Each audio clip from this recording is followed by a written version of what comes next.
Welcome to the Ketovangelist Kitchen. I'm Brian. And I'm Carrie. And this podcast is dedicated to making things simple and easy for you in the kitchen. Carrie Brown is a classically trained, world-class chef who has a passion for creating ketogenic recipes that taste better than anything you've ever experienced. But more than that, she loves teaching people how to cook the right way. And each week on this podcast, Brian and I discuss all the ways you can create awesome keto food that is guaranteed to make you a rock star in the kitchen. If you'd like to learn more about Ketovangelist Kitchen, you can go to KetoVangelistKitchen.com and sign up for the newsletter. In exchange for your email address, you'll get brand new recipes delivered to your inbox, ready for you to whip up in the kitchen and enjoy with your friends and family. So sit back, relax, and get ready to laugh and learn. You're about to enter the Ketovangelist Kitchen.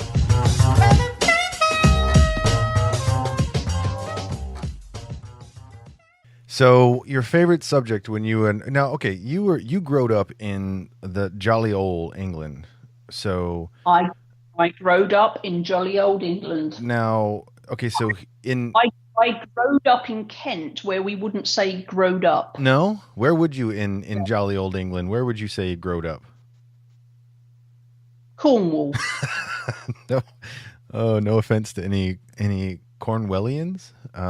Or Somerset. Or where? If you growed up in Somerset, you might. Look at you. You finally. Okay, I've been trying for weeks to get you to do a non-Kent accent, and you finally did one. So there we go. My work is done here. Okay, so here. Somersetians, I love you. No offense. Here in the good old U.S. of the States, we call it elementary school. Is the grades basically below 7th or 8th grade? What is that grade school in England? Primary school. Primary school. Okay, so my question to you is, what was your favorite subject whilst in primary school? I hated school. So like everything was like equally bad? You didn't like anything? Primary school. What did I like doing in primary school? Now, it was only like 5 or 6 years ago that you were in there, so... Primary school. Nothing's leaping out at me as enjoyable. All right, fine. I always liked... But when I got to secondary school, which comes after primary school, funnily enough... Wow, look at that. It was definitely cooking classes. Absolute. That was my...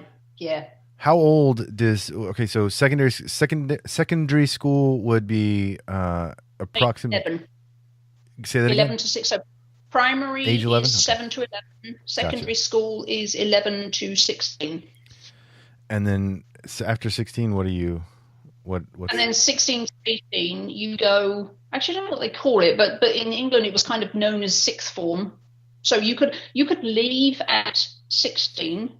Legally, you could leave at 16 and call it good. But if you wanted to go to university, then you stayed on an extra 2 years and did, but you only studied 3 subjects. So things got very kind of intense so when you were between 16 and 18, you generally studied advanced work in 3 subjects. So I did chemistry, zoology, and food and nutrition. And I did only those 3 subjects for 3 years. But you need the qualifications at your that you take when you're 18 to get into a university. But you can leave at 16 with your ordinary level qualifications and go out in the world and get jobs. You just can't go to university if you haven't done those extra 2 years of advanced study. So you studied zoology, chemistry, and cooking. So basically... No, food and nutrition. Oh, sorry, food and nutrition, sorry. Well, I mean... Half cooking and half... dietetics, nutrition, the kind of the science and the right. that. Yeah. So it just sounds to me like you were studying the whole time how to raise some animals, how to kill them, and then how to cook them. That's basically like your entire high school career. That's what that would have been. Yes, and so, but the point of doing those 3 subjects, because of course you pick your 3 subjects that you're going to do for those 2 years based on what degree you want to do in university. So I wanted to do dietetics. So I was going to go to university to study to be a dietitian. And that's why I picked those 3 subjects. that they made sense. They would actually get me a place in university to study dietetics. Understood. And then I did a complete U-turn and said, bugger that, I'm going to be a pastry chef. And so you did, and you showed them, boy howdy. Yes, I did. But you can still identify 12 different kinds of jellyfish, right? Because of your zoology study? Yes. Good. Okay, what are we talking? Dissecting catfish still gives me a migraine. Do you still do that? I mean, is that something you do regularly now? Or because I would think that would be something. Let the fishmonger take care of that portion of it. You can just like ask them for one, and they'll put it in a package for you, right? You don't have to. Yeah. Wait, what kind of like grocery store do you go to if you're having to dissect the stuff too? This is like a do it yourself. The thing that made absolutely zero sense to me about doing advanced level zoology was that we had to dissect catfish and then we had to draw them. And I'm like, just why? take a picture. Take a picture of what you see. It's there. Just take a picture. Like so. Well, it was a few years back, Brian. We didn't have cell phones then, or cameras, or anything. Anything then. So we had to draw it, and I'm a horrible drawer. So that was always like my most hated thing was, okay, now draw it. I'm like, no, stop it. Yeah, I would fail that. It would be one big like even if they gave me like colored pencils, I would fail it because it would just be big different globs of colors with some lines running through it. Like I have no artistic talent whatsoever when it comes to visual arts, which is okay. So we're already off the rail. So I'll just go into this, which is frustration for me because I am a designophile. I love something that is good design. If I see something that is designed well, I could stare at it for hours. But I can't design it myself. Like I know what I like and I know what looks good, but I can't like come up with it on my own, which is really, really frustrating because if I could design stuff, man, I would probably design stuff. So there. Well, what's really funny to me is that you can give me, paint or paper, pencils, cannot even do a stick person successfully. Right. Yeah. However, if you give me sugar and food color, I'm like Michelangelo. It's the stupidest thing. No, it really is. Here's the first thing I thought of is because it's going to be on the ceiling. That's why that's why. No, but I mean, I've painted wedding cakes with food color, and they've just been like, "Who did that? What happened?" Right. Because if you tried to get me to do the same thing on a piece of paper with a paintbrush, it would be, my cat could do better, right? But you give me food ingredients, and I just turn into a complete artist. It's really annoying. Well, for the record, I am completely well, I'm not even the opposite. I have no talent, no matter what the medium is there. So I can't even put. Yeah, I was born with my talent. The stork brought me with this ability to do magical things with food. So I take no credit. Well, I was born with no talent. So the stork brought me and he was like, "Hey, you're on your own, kid." And that's basically how it's been since then. So, and all right. So what are we talking about today? Aside from I forget how did I start this? Oh, your favorite subject in school. You liked catfish. That's right. So what are we talking about today? We're going to talk briefly because at some point we're actually going to start doing some recipes and we have our little holiday cookbook coming out, which is funnily enough going to have recipes in it. And we're going to start at some point adding recipes to the new site. And so I wanted to just talk a little bit about how I construct my recipes, and also about on a lot of food recipes online now, you'll see that they've put the recipes, the ingredients into a little online calculator thing, and it'll spit out a nutritional label that looks exactly like the nutritional labels you get on packages at the store. So I just wanted to talk about a little bit about that and point out the pitfalls that you may encounter with those and why they might not be as helpful as you thought they were. And, just like when we did that episode a while back about just a grain of salt when you're reading the nutrition label on the back of a packet, just the same kind of sense, but with a recipe. All right. So let me see if I understand what we're talking about then. Let me make sure. It has become almost a necessity of the marketplace for folks who produce, especially keto recipes online, to include a macro, a label of some kind that shows the macro makeup or the macro constituents of the particular meal, right, or particular item. Right. And what we're talking about now is there are reasons why that's not necessarily all that important. Don't get hung up on it. Right. But also not just macro percentages, but also the actual nutritional information on the labels too. The absolute grams of this, that, and the other, and also why when you start reading my recipes, why you'll notice I weigh everything. And now you weigh everything, but you do it in like drams and really archaic kinds of means. So it's really hard. I do it in everything because I'm here to help as many people as possible. So I do my measurements in imperial, aka US weights, and rest of world weight. So ounces, grams, fluid ounces, cups. I convert, all my recipes are convertible across wherever you are. So everybody should be able to just use my recipe because the quantities are there that everybody understands. All right. So because I have a worldwide audience, so I don't want to just, annoy half the world because they have to convert everything before they can't just go into the kitchen and do it. Well, with my recipes, they can because I do that for them. Okay. So, it's like you're actually looking out for people and stuff. Yeah. Uh-huh.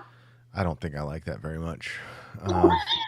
So why I weigh things is, and there are a few people that are grumpy because they don't have a scale. And so I want to explain why I weigh. So if you're measuring dry ingredients, you will never get a consistent result if you use volume measures as opposed to weight. Right. So I don't weigh everything to make life difficult or complicated or cumbersome for people. I do it so that everyone will be able to get consistently great results from their cooking and baking exploits. Yeah. So using volume measures for liquid works great. A cup is a cup is a cup. But when it comes to dry ingredients, a cup is not a cup because the volume changes depending on what the ingredient is and how much it is packed into the cup. You know how in packages of dry food, there's always a lot of air in the top. That's because the ingredients settle. So then, when they fill it, it's full. And then, a week later, when it's ridden across country on a truck, then it feels like, it's the same weight, but the volume is completely different. Anytime I measure something, I always like to put it under a hydraulic press to really mash it down to make sure I get the absolute most out of whatever it is.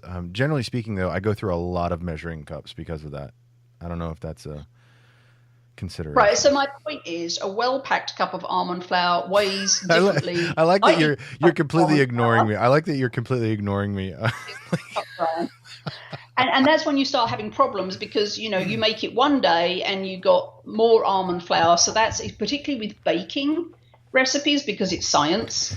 You're not going to get a consistent result. So, well, the humidity in the air, believe it or not, has impact on it as well. It's so even you can different times of the same day you can have different results just because different things happen in the atmosphere, and if you're doing it by weight, that doesn't matter, right? So that's right.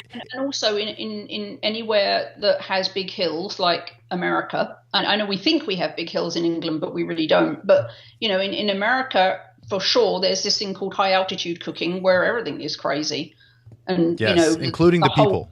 No offense, Denver. So weight is finite. So that's why I always weigh everything. But I'll also, and I think some people like, I wrote my soup cookbook and I weighed all the vegetables. I didn't just put a large cauliflower or 2 medium onions or whatever. I weighed everything because in America, a large cauliflower is the size of one's head. In England, a large cauliflower is the size of someone else's head. Right. So, I mean, you're the cat's head, not my head. Right. So large, it's kind of like my thing with percentages, right? Large kind of doesn't mean anything, or it means very different things in Australia to America to England. And so saying a large cauliflower, in America, you could make my recipe and have twice as much cauliflower to everything else and get a soup that tasted like kind of blah, versus in England, it wouldn't, because the amount of cauliflower could vary so dramatically. So that's why I weigh everything, so that everybody will get the same result wherever they are, and you will consistently get the same result. Every time you make one of my recipes, you'll get exactly the same result. And that's why I'm kind of hardcore about weighing everything, even when it's not baking, which is imperative, but even in things where you wouldn't think it would matter, if you want a consistent result, weigh. And it doesn't take any time, and scales are cheap, and you can get magical ones that are digital, and you can switch between pounds and ounces. That's the same thing, between pounds and grams and all of that, and scales zero them out. I would like to point out that scales are not, in fact, magical. So that's an editor's disclaimer right there. Scales are not magical. But the other thing is that scales reduce the amount of dishwashing. That makes them magical in my book. Interesting. I have yet to see my scale do any dishes, but I'm going to start looking at it now and see. No. It doesn't do the dishes. It makes you have less to do. Oh, okay. See, I went the other direction there. You put the bowl in on the scale and you weigh your almond flour, and then you push a button and it magically goes to zero, even though there's something in the bowl. And then you weigh the next thing straight into the bowl. And what is that called? That's called tearing, right? That's called tearing. Yeah. So then you don't make another thing dirty. What I will do in that regard, the third thing, it's just that's pretty magical. In that scenario, I will dirty a separate dish just to make sure that everything is the same. I'll just leave it on the counter dirty, and then that way nobody feels left out. That's kind of my thing. And this is why your lovely wife only lets you eat salami and cheese. Because otherwise you keep her dishwashing for like days needlessly. Hey, no way. I do the dishes, Missy. That's right. Anyway, so that's why weighing is important, and that's why you will see weights for every single recipe that I ever create will be in weights, and that's why. Okay, so it's a universal language basically is what the point is, because it doesn't matter where you go in the world, gravity is going to be the same. So right. It helps avoid confusion. I'm very invested in people cooking my recipes and getting the same fantastic result that I had when I developed it. I want them to work for everybody. And so I've developed the way of writing recipes that means it should work the same every single time, no matter where you are. Now, is this a product of your bakery training, or is this a product of you just wanting to do things the right way? Both. I mean, at the university when I was at the bakery school, absolutely, you weighed everything. But then with baking, you have to, because it's science. So if you get the quantities wrong, that can be the difference between, fantastic and fail. But I also do have a very altruistic. I want people to know that they can cook fantastic food without having to go to cordon bleu school to get it, and without hassle, and without I want to make recipes that everybody can get the same result and enjoy it and have a fantastic meal, and that's what I want for people. What is I'm digressing just for a second. I kind of think that's cool. It is, but you made me think about something. What is the name of the pudding that you have to bake and it kind of turns into bread? Bread pudding? No. Dang it. I'll have to look That's this the thing, up. England. Did you not know that? What? Have I just filled a gap in your What, bread pudding? No, I know what bread pudding is. Don't, Really? don't come at me with this weak stuff. I know what that is. No, it's it's you. I'll have to. I don't remember what it's called, but it's like really. It's supposedly really hard to make, and when you were describing that, I was like, that's like I'm picturing that as a test that you had to pass. Like it starts off as like a batter that you pour into into individual tins, put it in the oven, and it kind of like not souffles up, but something similar to that. And I can't remember what it's called now. I don't know. Is any of this ringing a bell to you? No, I have no idea what you're talking about. All right, fine. It's like Westminster or something like that. I can't remember. So that's weights.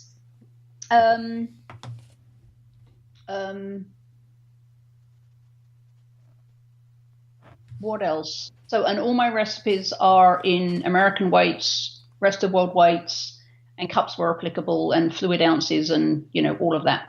So hopefully that now will help you understand why I weigh everything. All right, so that's how you construct your menu. You construct your recipes. So what that does is it allows you to not only convey the information, but to understand the ingredients better, right? Right. And it also, then we're all, like you say, no matter whether cauliflower is the size of your head or the cat's head, depending on which country you live in, we're all starting at the same place. Okay. Then so we started off talking about how people shouldn't really sweat the macros that they're seeing online of of recipe blogs and things like that. So how are we getting from one to the other? So I just, because a lot of people ask me why I don't put the nutritional information and the serving sizes for my recipes on my blog or in my cookbooks. Mm-hmm. And I am going to be somewhat changing that, and I'll explain why in a minute. But when I first started actually posting recipes online and doing my cookbooks, you'll see that I'm not very prescriptive about serving sizes, and I don't list the amounts of protein, veggies, or other nutrients for each recipe. And there are several reasons why. If I add nutritional information for each recipe, the data would only be valid if you made the recipe exactly as I wrote it, using exactly the brands of ingredients that I use and exactly the quantities that I do. And most of the time, that's not what happens. So, for example, if I use Trader Joe's Greek yogurt and you don't because you don't have a Trader Joe's close by, then right away, my data for a recipe containing Greek yogurt would be inaccurate or completely inaccurate for what you might actually end up consuming. Because, as you know, Greek yogurt is a minefield, and the difference in nutritional makeup from one brand to another is like an ocean wide, is huge. Right. So, the chicken breasts that I buy might weigh more than yours. My data is immediately useless to you. I might buy 95% lean ground beef. You might have taken advantage of a sale on 75% lean ground beef, or you're just, doing 4-to-1 super high fat and get the lower lean beef. Well, then my data on my recipe is going to be completely inaccurate for you. So there's so many variables within the ingredients of recipes. I just want to make people, I'm not saying they're useless. I'm just saying be aware that there's so many variables that you should take those nutritional ingredient labels that you see on recipes online with a pinch of salt. Just be more aware. That's what I'm saying.